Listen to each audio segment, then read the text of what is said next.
जय गुरुदेव नाम किसका, जय गुरुदेव नाम किसका।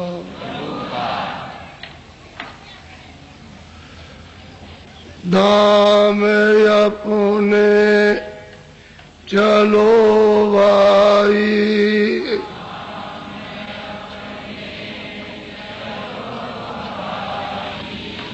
धाम अपने चलो भाई,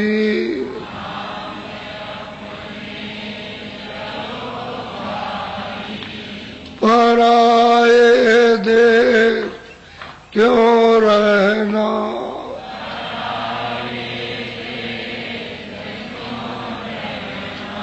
काम अपना करो जाई,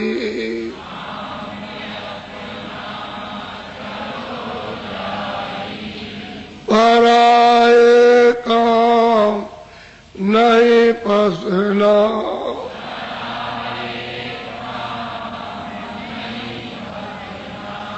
गुरु का नाम संभाले चल,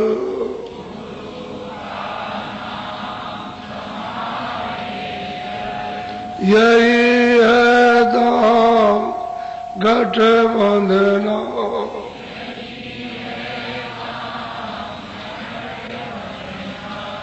जगत कारण सब मेला,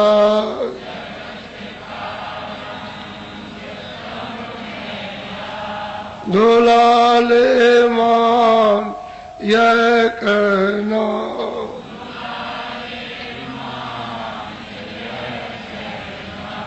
भोग संसार कोई दिन के,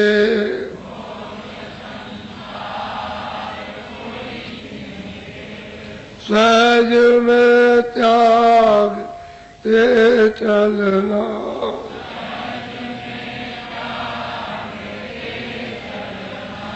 शरण सतगुरु गहो दृढ़ कर,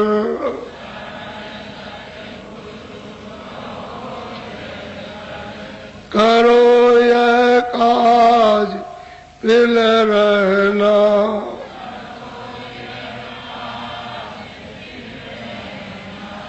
सूरत मन थाम अब घट में,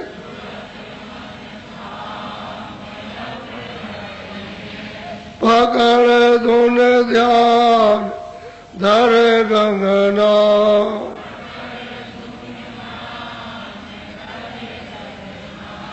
फंसे तुम जाल में भारी,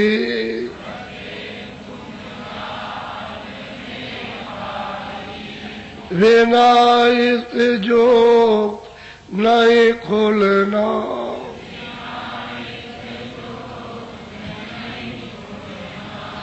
धाम अपने चलो भाई,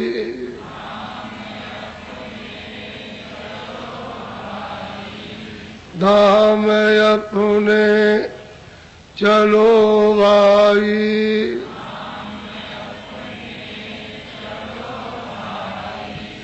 पराए देश नहीं रहना,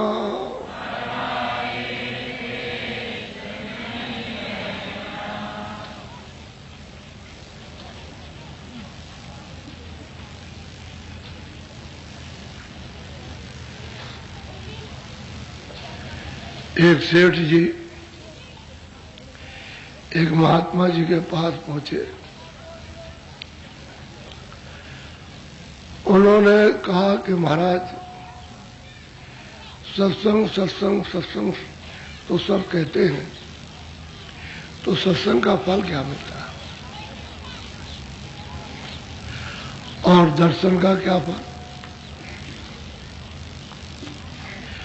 और सेवा का फल क्या है। तो महात्मा जी ने कहा भाई देखना चाहते हो, सुनना चाहते हो, समझना चाहते हो। कह लगे हम देखना चाहते हैं। कि सेवा दर्शन और सत्संग का फल क्या होगा। कह लगे देखो वो पहाड़ है, उस पहाड़ पर चढ़ करके जाओ, एक जमीन मिलेगी बराबर, मैदान सा रहेगा, तुम वहां किसी चट्टान पर बैठ जाना और बोलना कुछ नहीं, बोलने की जरूरत नहीं है, तो चुपचाप बैठे बैठे और देखते रहना। और ये समय जाने का है, इस समय तक वहां पहुंच जाओ। कल नहीं, सच्ची बताओ, देखना चाहते हो और फल प्राप्त करना चाहते हो तो समय से जाओ। समय बता दिया। सेठ जी पहाड़ पर चढ़ते चढ़ते चढ़ते चढ़ते बहुत परिश्रम हुआ, मेहनत हुई चढ़ाई में, और पहुंच गए वो। एक मैदान था, वहां बैठ गए। तो कई लोग उन्हीं के सामने पता नहीं कहां से आए और एकदम से आके सामने वहां मैदान में खड़े हो गए, झाड़ू लिए थे, उन्होंने झाड़ू लगाई, सब झाड़ने लगे और वो सेठ जी देख रहे और झाड़ते झाड़ते झाड़ते गायब हो गए। उन्होंने देखा आगे पीछे कोई नहीं गायब। तब तक एक समाज आया कई लोगों का, गलीचे लेकर के, बढ़िया बढ़िया सुंदर गलीचे, और बस जमीन पर उतारे और उन्हें फटाफट फौरन और बिछा दिया। और बिछा के जब तैयार हो गए तो गायब हो गए। और अकेले चले गए, पीछे देखा, आगे देखा, कहीं कुछ नहीं बचा। अब वो चुपचाप बैठे हुए। तब तक कुछ आदमी आए एकदम सिंहासन लेकर और सामने उन्होंने रख दिया, बहुत सजा सजा, बड़ा खूबसूरत, बड़ा सुंदर। अब तब तक कुछ समाज आया एकदम से, बस फट से आके बैठ गया। और फिर वो देखते रहे, सब जो काम हो रहा सब देख रहे। और फिर उसके बाद में और महात्मा जी आए, फट आसन बैठ गए और उनका फिर सत्संग हुआ। यानी उन्होंने संदेश सुनाया, वचन सुनाए, सब ने मतलब यह है कि ध्यानपूर्वक सुना, पूरा सत्संग हुआ, उन्होंने सुना। और सत्संग सुनने के बाद में फिर उन्होंने सबने प्रणाम किया उनको, और वो देखते देखते आंखें देखते ही गायब हो गए। महात्मा जी चले गए, अब खाली वो बैठे, सब के सब बैठे तो प्रणाम कर रहे इस तरह से, जब तक प्रणाम किया तब तक गायब। और उसके बाद में सेठ जी ने जब ऐसे प्रणाम किया तो जो संगत थी वो गायब हो गई, किधर गई, ऊपर देखा, नीचे गए। उसके बाद में कुछ आदमी आए, सट सट से गलीचा उन्होंने समेटा और वो फट से लेके चले गए। ये सब क्रिया उन्होंने अपनी आंखों से देखी। जब ये सब साफ हो गया मैदान, कुछ नहीं रह गया कोई आदमी, तब तक एक काला भुजंग, एकदम काला, जैसे तारकोल से भी ज्यादा काला, एक आदमी आया, कूद पड़ा उसी मैदान में और एकदम से लौटने लगा, और जो मिट्टी पाया उसको लगाया, सब ऐसे करके ऐसे करके ऐसे लगाया, सब जगह लगा लू करके मिट्टी, और बात ये, और वो चले सफेद हो गया, काला था, सफेद हो गया। तो महात्मा जी ने समझाया था कि आखिर में जब आदमी कोई आए तो तुम उससे पूछना कि भाई तुम कौन हो। तो उसको ये बात याद रही, क्योंकि सब उसने कौतूहल देखा, उस संगत का, महात्मा का, बिछाने सेवकों का बिछाने का, जिन्होंने झाड़ू लगाई, कालीन बिछाई, सिंहासन ले आए, संगत आई, उसके बाद फिर महात्मा, और फिर प्रवचन हुआ, और सब उसी तरह से गायब हो गए। तो जब खूब अच्छी तरह से लोट पोट के सफेद हो गया और सफेद होके खड़ा हो गया, तब वो बैठे थे तो उन्होंने कहा, भाई मैं तुमसे कुछ पूछना चाहता हूँ। कहे पूछ लीजिए, पूछ लीजिए। कहले जो हम पूछेंगे बताएं। क्या हम बताएं? कि भाई तुम अभी तो काले थे, बिल्कुल काले थे, और मैंने देखा कि तुम लौट रहे हो और धूल लगा रहे हो, और लगाकर मेरे आंखों के सामने, और देखते देखते तुम सफेद हो गए। तो उन्होंने कहा कि देखिए मैं पापी आदमी हूं, पापी हूं, मैंने सुन रखा है कि महात्माओं का पाप की वजह से दर्शन सामने नहीं कर सकता हूं, लेकिन इतना सुन रखा है कि जहां उनके चरण रज पड़ती है और जहां उनकी संगत बैठती है, वो मतलब है वो फल मिलता है। तो मैं आया, वो तो सब चले गए, पता नहीं कहाँ गए होंगे, मैं तो धूल में लौट कर देता। दिन भर का पाप मैंने छुड़ा दिया, कुछ नहीं, कोई पाप नहीं, सब सफेद हो गया। तो सेठ सोचने लगा कि भाई इतने तो दर्शन किए नहीं, अब मैंने तो उनका दर्शन किया, महात्मा का दर्शन किया,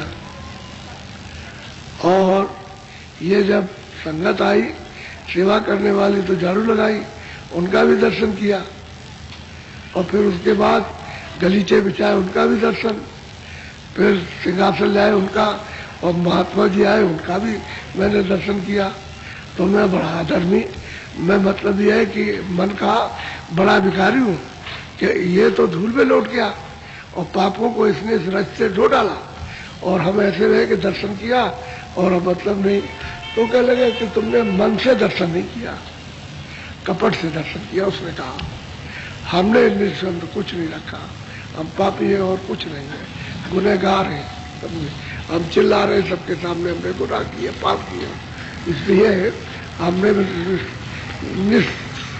निष्कपट मैंने इस रज में स्नान किया है, मुझको तो ये फल प्राप्त हुआ। अब उसको बड़ा अफसोस हुआ कि देखो मैं ऐसा कपटी, और सच्ची बात कि उसमें कपट था, यानी कपट था, चालाकी थी, और उसमें अपमान था, घमंड था, धन का था, इसका उसका सबका। तो कपटी को तो फिर यह तो नहीं मिलेगा। कहते हैं कि निष्कपट होकर के सत्संग सुनो और संगत का दर्शन करो, और संगत की जो धूल है उसको लगाओ, रज में लो, तो तुम में ये सब पवित्रता अंदर बाहर आ जाएगी। उसी को दर्शन होता है जो निर्मल और साफ।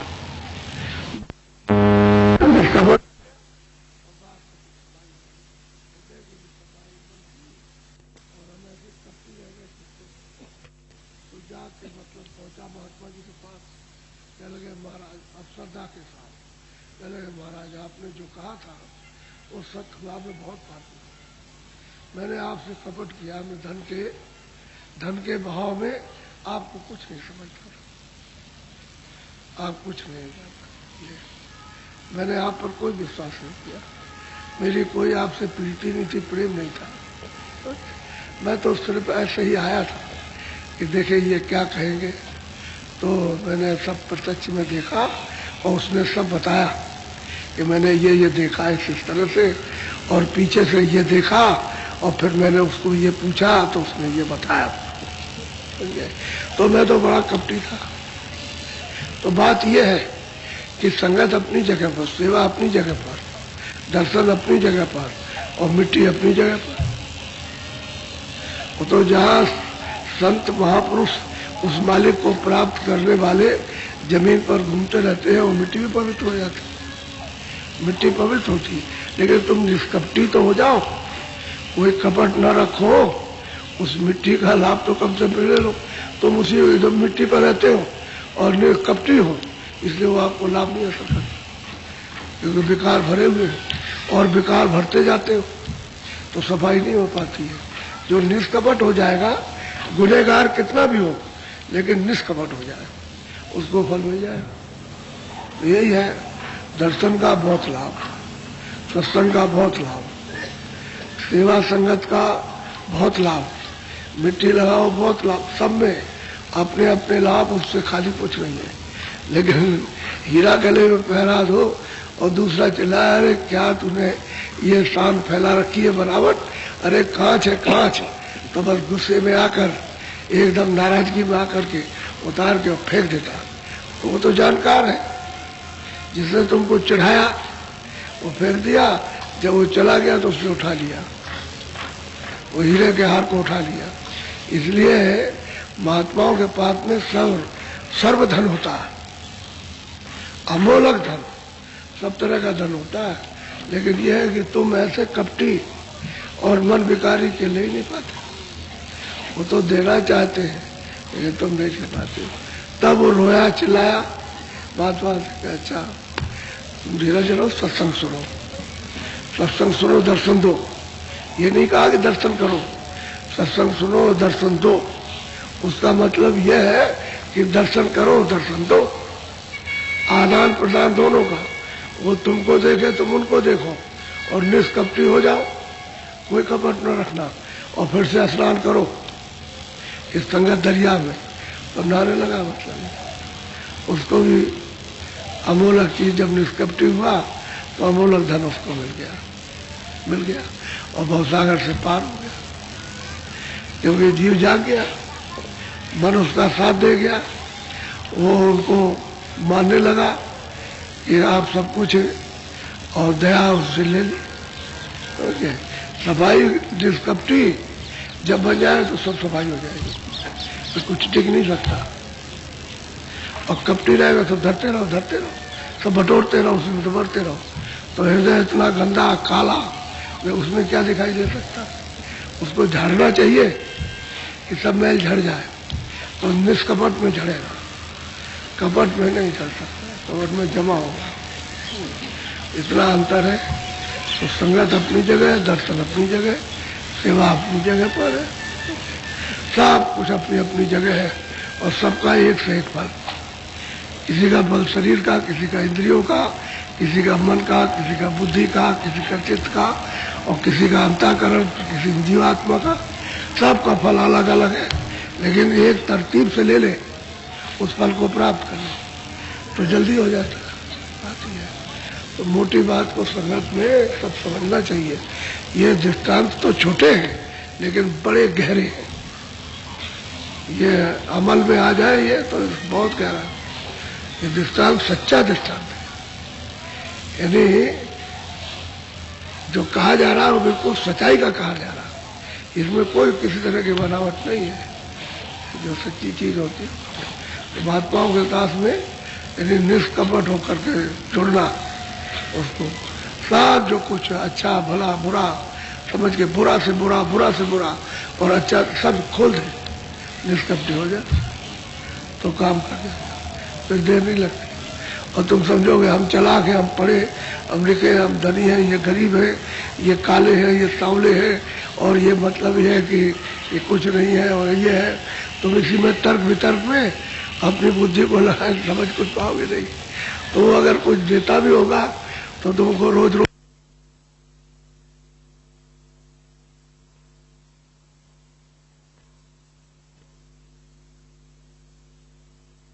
फेंकते जाता। माँ तो दूध पिलाती है उसको, गाय का या बकरी का है अपना, लेकिन लड़का उसको ऐसे झटकता रहता है, ऐसे नहीं पिएंगे नहीं, नाराज हो गया, उसको झुलाती है, बहुत देर लगती, उसको झुलाती है और बहुत चुपचाप करती है, ये वो ऐसे फेंकता रहता है। ठीक है, ये हालत है कि महात्मा बच्चों से भी ज्यादा यानी प्यार करते हैं इन जगत के जीवों से, लेकिन वो फेंकते रहते हैं, गुस्से में फेंकते रहते हैं, इसलिए उनको कुछ नहीं मिल पाता। इसलिए नहीं मिलता, फिर कह देती है अच्छा जा भूखो मर, अब नहीं खिलाएंगे पिलाएंगे, तो पड़ा फिर रोता रहता है, और जब खूब भूख लगती है फिर क्या तो पी लेता है, फिर पी लेता है, तब पिएगा। तो इतना हट और इतना हट धर्मी के बाद जब भूख लगी, विवश हो गया कि अब नहीं देगी, तब पीता है। ऐसे ही है, जब चारों तरफ से गिर जाएंगे आफत और मुसीबतों में और चिल्लाएंगे और कोई कुछ नहीं करता, तब तो सुविधा से यानी पहले से ही आप मतलब है कि समझने की कोशिश करो। गिर जाओगे तो फिर क्या तुम्हारी बात बहादुरी है, अरे क्या तुम्हारी अच्छाई है? वो तो गिर गए तब मुसीबत में, तो वो तो स्वार्थ का हो गया। निस्वार्थी बनो कि परमार्थ की दौलत निस्वार्थ मिल जाए।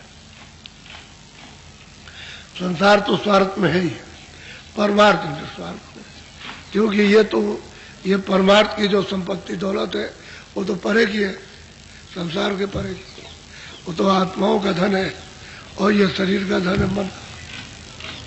इसमें शरीर मन उलझा हुआ और वो जीवात्मा उससे अलग हो गई, तो उसको जब ही प्राप्त करेगी जब उनका सत्संग मिलेगा, उसके बाद। अब आप सुनो, थोड़ा सा बोलो, बहुत ध्यान दे करके सुनो।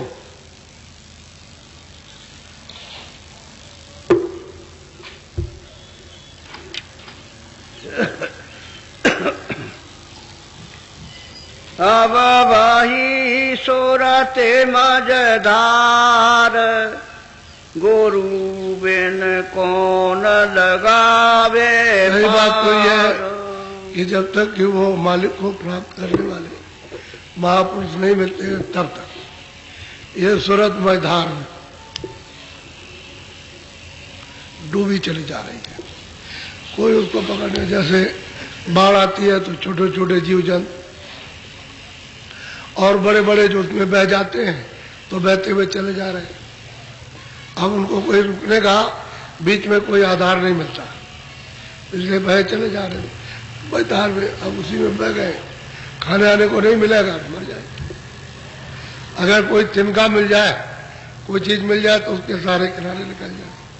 तो नदी में कभी कभी ऐसा आता है कि बड़े बड़े दरख्त भी टूट जाते हैं, नदी के किनारे के बहते चले जाते हैं। उन्हीं के सहारा मिल गया तब तो किनारे लग जाएगा, तो जाकर के तो बेचारे किनारे पर आ जाते। तो मैदान में कोई सहारा मिलता नहीं। ऐसे जीव इसे भवसागर रूपी अंधकार वासनाओं के सागर में एकदम अथाह होकर डूबता चला जा रहा है। अब इसमें कोई सहारा नहीं मिलता, महापुरुष मिलते नहीं है, उनके बगैर कोई सहारा है नहीं। संसार के लोग तो कुछ नहीं, ये तो खुद ही डूबे हुए, उसी में डूबे हुए चिल्ला रहे हैं कि बचाओ बचाओ बचाओ, और तुम भी उसी में डूब गए बचाओ। तो जो अपने आप को डूबा हुआ वो दूसरे को कैसे बचा सकता हो? सब चिल्ला रहे कि हम डूबे हमको तकलीफ, हमको तकलीफ, हम मुसीबत आ गई हम पर, हमको पीड़ा हो रही है, हमको दवा दे दो। तो जिसको पीड़ा हो रही है दूसरों को क्या दवा देगा? वो तो वो दवा देगा जो ठीक है, और वो मिलता नहीं। तो महापुरुष मिलते नहीं है, तो सूरत वही मैदान, गुरु बिना कोई बचाने वाले। राम तो बचाने आएंगे नहीं, और किसी भी जाएगा तो चले गए।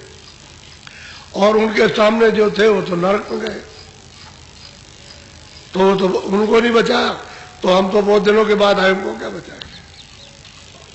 सोच लीजिए, वो तो शरीर में थे। अब तो आपने उनकी पता नहीं वैसी शकल थी कि नहीं थी, वैसा रूप था नहीं था, तो आपने मतलब मिट्टी का रूप बना दिया। किसी देवता का ही बना दीजिए मिट्टी का, ये देवता है, ये है, ये देवता है, ये देवता है, ये।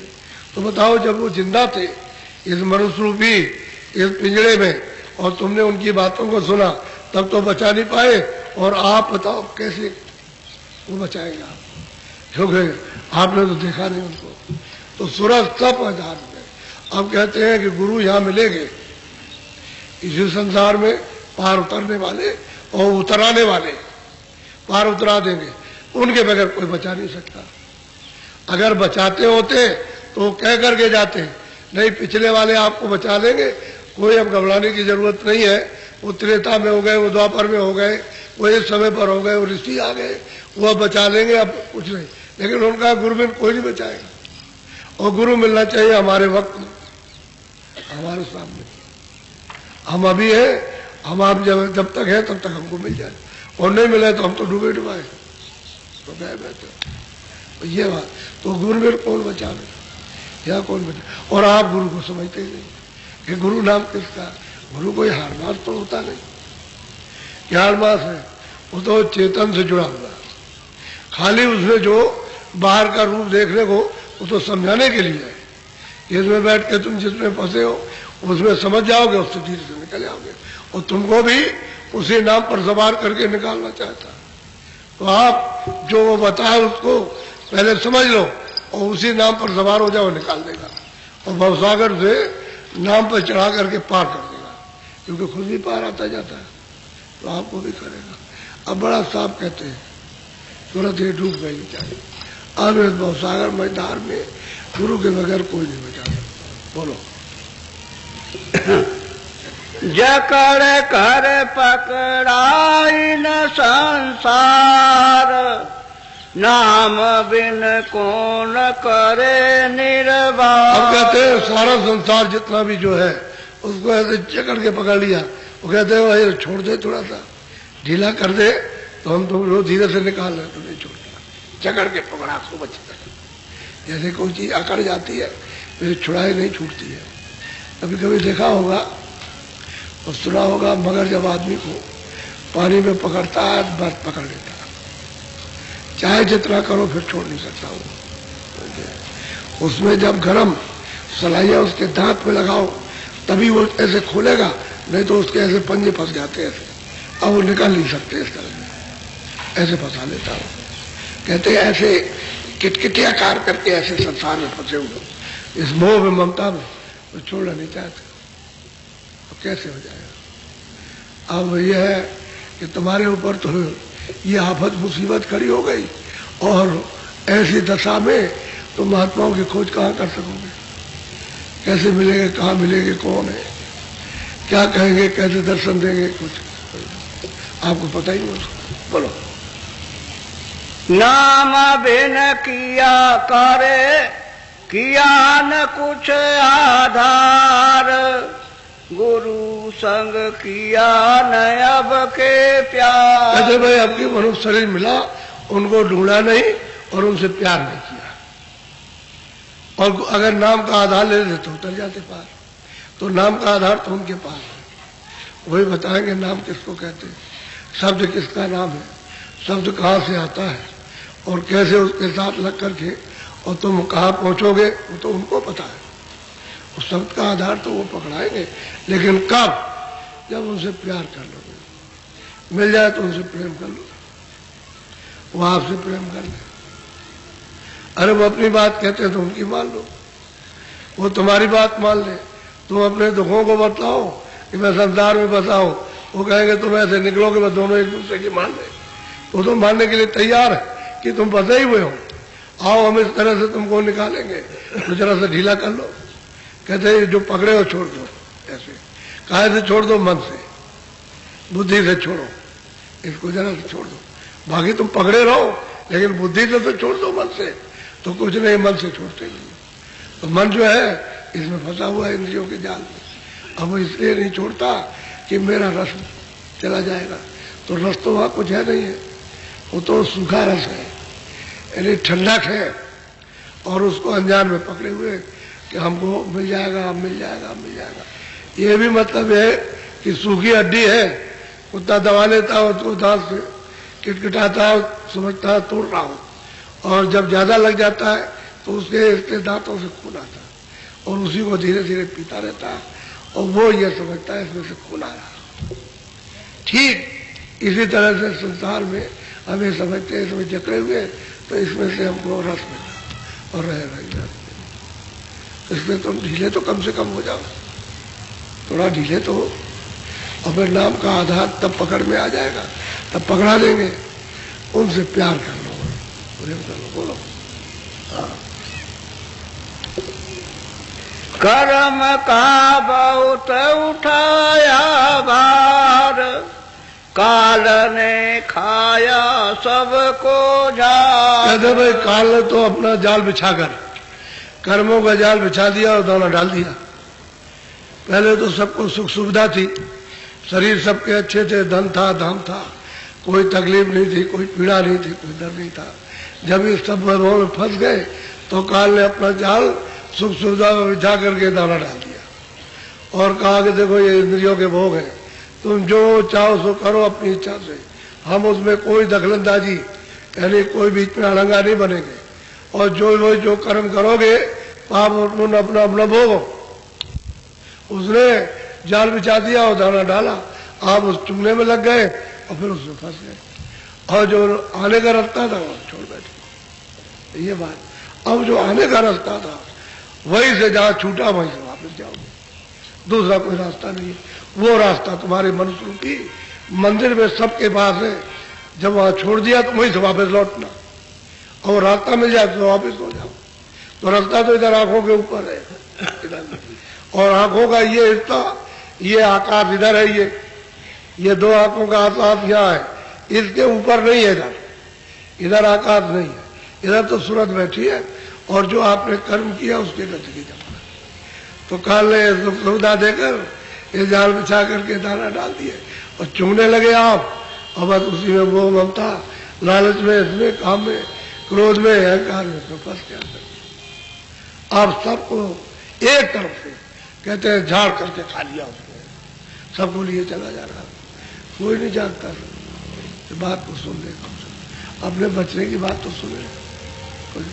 अच्छा, ये कहा जाता कि भाई तुम्हारा कुछ नहीं है, ये शरीर भी तुम्हारा नहीं है, ये किराए का मकान उसका दिया हुआ, और उसके जितने भी ये साधन सामान सब उसी के दिए हुए हैं, और बस उसको लेकर के कहते मेरा, अरे तुम्हारा ये नहीं है तो वो कैसे हो जाएगा? अगर तुम्हारा होता तो ये क्यों इसको टिका लेता? वो जीवात्मा को सूरत को बाहर कर देता है, इसको यहाँ गिरवा लेता है, और ये सब ये पड़ा हुआ गिरा हुआ, ये भी नहीं उठ सकता, वो भी नहीं उठ सकता, ये तो सब जड़ हो गया। सूरत की वजह से चेतन मालूम होता, और बाकी तो सब जड़ है, सामान भी सब जड़ है।